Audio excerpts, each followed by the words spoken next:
welcome back to the YouTube channel. Today, Bethany and I are making some homemade Christmas greenery for our entryway.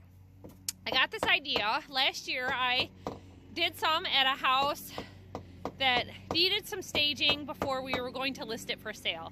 And it just was great. Now, in that case, I just filled some plastic pots, put them in some bushel baskets, half bushel baskets, and decorated them with some ornaments and some bows. Now, Bethany and I are short our bows because they are someplace else, and we'll just take care of that tomorrow when we're staging these out. So far, we've gone around our farm and we've collected some of our old maple sap buckets. These vintage maple sap buckets are so great for so many different purposes, and we can still use them for maple syrup. We can clean them out and reuse them in the spring. But some of them have gotten pretty bad, and they're rusty, and they're not lead tested. So these all are in retirement, but they are great for decorations. You can use them for porch pots year-round with live plants, just potted plants inside of them, and for a decoration like this. Now, I have got these insane privacy yews growing here on our deck edge, and I started cutting them this year and got to a point that I couldn't reach the ones on the other side. So we're kind of getting that trimming job done right now with this, and it does not take much. So what we've started with is sandbox sand. Now, you can start with floral foam and then put some sandbox sand in there for weight. It's pretty much for, we're way out in the country. A lot of wind comes through this area, and this sandbox sand is pretty heavy. You can get bags of play sand for about $6. Brick laying sand, things like that. And boy, I'll tell you, if you don't have any, go to your local playground and just get a bucket of sand. You're paying for it with your tax money anyway. So you're not going to take enough to leave a heavy dent. So the ideal way to do it is just some sand. You could put foam in there, floral foam. I'm doing this for as little money as we can. So sand and branches. So we've cut some of these tall branches here, and they have some berries on them, so it's giving us some decoration. At this point, if you wanted to spray any of this with glitter spray, glue spray, now is the time to do it. You can do it with flocking stuff, which I may do. They're going to be outside, some of them in a covered area, some of them not. So that flocking material, we use the brand called Snow Flock, and we did our tree in our home a couple of years ago for it, and I ordered like a 5-pound box, so I have extra. Now we've got some trees that actually are down in our yard from when we had the tornado go through here about a month or so ago, and one of them was a blue spruce. So we've trimmed some of that. Now you can do a variety of different branches in one pot for some interest. And I see Bethany's got a little bit of a hole here, and what we're doing, and I showed her, is we're just taking those branches and sticking them right down into the sand, and that is going to hold it in place just like that.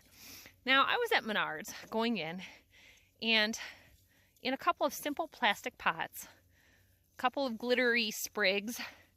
Sometimes they throw in some birch or some firewood.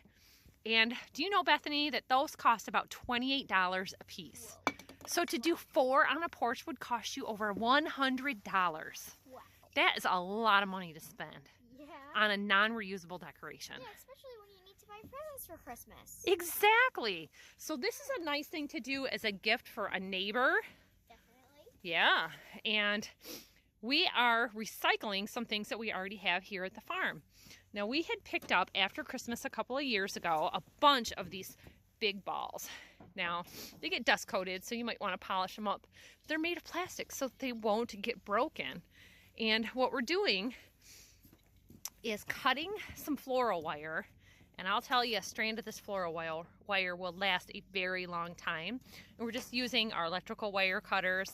If you have nipper cutters, that works good too.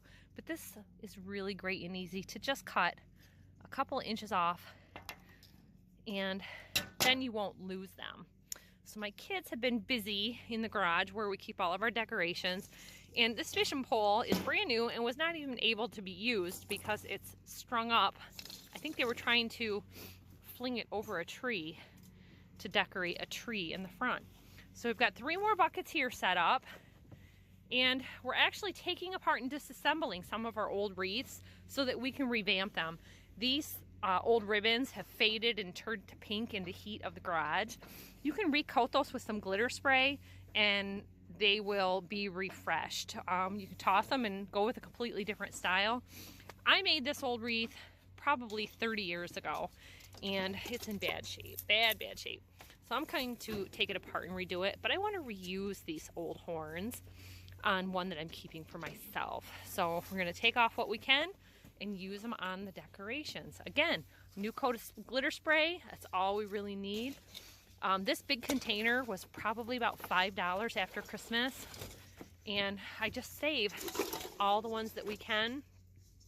You can put a pipe cleaner in there. You can put a wire around it if it's missing its end. But this is a great way to reuse items from the thrift store. If you don't already have these, you can pick them up so cheap, especially after the holidays.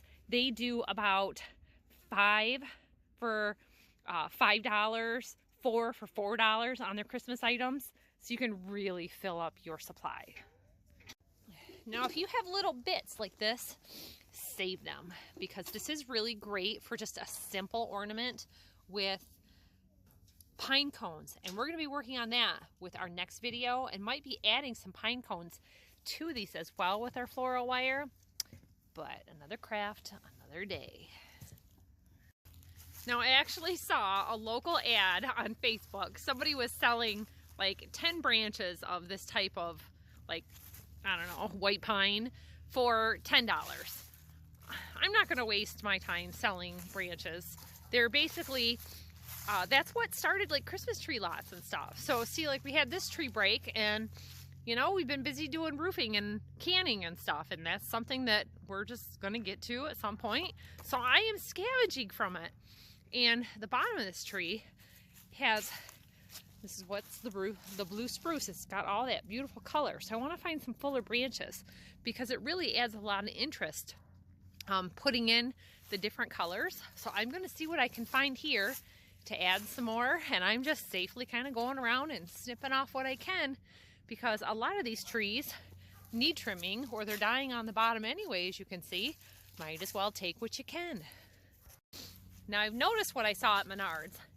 They have about 6 to 8 branches, generally 1 or 2 different varieties of greenery. And then they put about 2 birch sticks, 3 to 4 glitter sticks, and a bow or 2 in the front. Very, very simple, very low cost. And if you're not buying a pot for it, that's a lot of the expense right there. So I'm just going around my yard and finding things. And I have got trees here. You can see we had some storm damage back here. There's always something that I can trim and take the stuff from instead of going out. Now, if you didn't want any mess with the branches or being out in the cold, you could totally do this with artificial greenery from Michael's, Joann's, anything, and a little spray glitter. So we're just zhuzhing it up naturally. So Bethany and I have been very busy putting ornaments on these, and they've already been coming a long way just with a little bit of ornaments. Now, we noticed we have some flowering pear trees that came down in that storm, and they are a real nice strong branch that would just be perfect for just coating in glitter and sticking in here. And we have crabapple trees out in the wooded areas, so we could trim some of those and put them in as well. That being said, the crabapple trees, the crabapples are shriveling up a little bit and they're not as true red. That's where the decoration, the artificial stuff kind of comes into play if you want to add that. I'm liking just taking the natural stuff and adding like glitter spray glue right to it. You can do spray on glue, roll it in glitter. I think these are going to look great once we get them flat.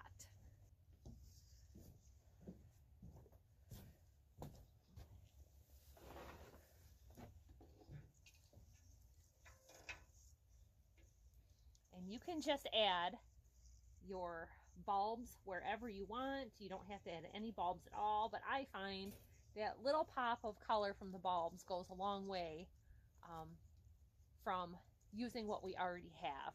I actually realized I had picked these up at a thrift store a long time ago. I did not buy them, purchase new at a store. And I have a bunch of them other that I have gotten from people who have moved away and left them for free out by the side of the road during the summer. Oh, so my busy little girl just brings me a handful to put on. And then we get them attached wherever we feel like it needs a little spot. So these that are labeled with words, I'm just kind of spread them out between each individual one, making sure that they all get a couple of big bulbs, a couple of small bulbs, and just kind of space them out.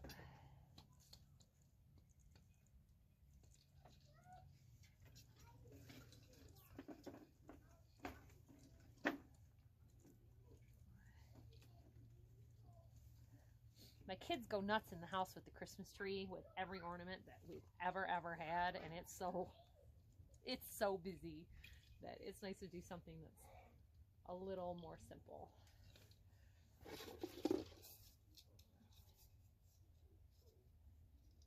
I can't get them undone when you're twisting them, honey. My fingers are too cold. Remember I said leave them open for me? Well, I didn't think it meant completely open. I did like 1 or 2 twists. Well, I can't open them up. Hey, Mommy, look. Look at this one. It says ho, ho, ho. See?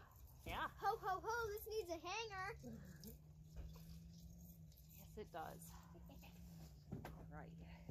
Got any more small ones?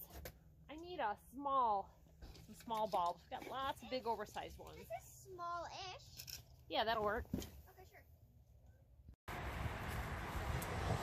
So I went out and we had some pear trees that were damaged, and I cut the straight bits off and I coated them with gold metallic paint instead of glittering them. It was another one of those free found items, and like I said, you just kind of balance them, a few here and there. I found this in a free stash that I'd gotten a long time ago, so another little pop of some glitter. And I went around yesterday and I found a bunch of pine cones, and I decided to go ahead and coat those with a little bit of the gold paint also. So you can just randomly put them in here. I decided not to do the bows, and I saved my bows for another complimentary thing. Now, Bethany had a little bit of trouble. She was trying to use these strings. And the idea of this project was for this porch. It gets a lot of wind, and they really need to be wired on with any kind of wire. So we're using some heavy-duty hook hangers and tightening them right onto our branches. And that was the reason for the heavy sand. I have showed up and found my patio chairs in the neighbor's yard. So doing it this way is nice.